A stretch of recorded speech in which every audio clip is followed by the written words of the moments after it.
Legislation is needed to help assess the veteran suicide crisis. Well, today, family and friends of U.S. Army Ranger who took his own life are making a call for action. They hope Arizona will join 22 other states that have a law requiring yearly statistical data on veteran suicide.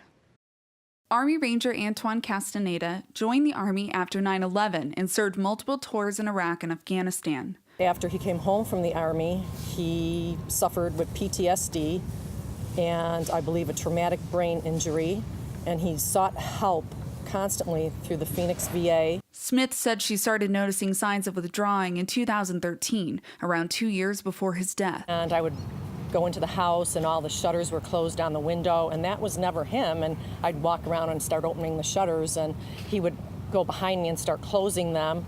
Sometimes he wore his hat, his military hat with his sunglasses in the house. Addressing veteran suicide is to get a handle on the problem.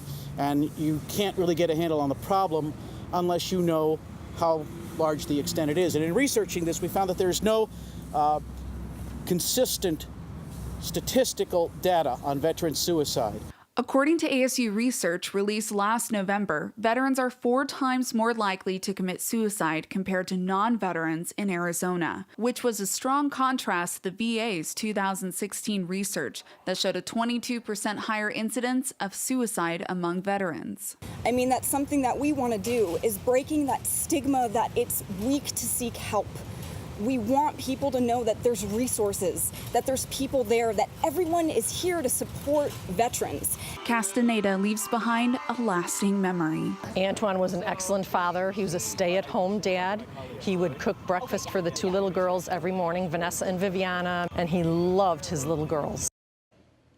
Arizona Representative Jay Lawrence says it is up to us to take care of our veterans. He encourages everyone that if they know a veteran and have not seen them for a few days, give them a call or knock on the door to check up on them.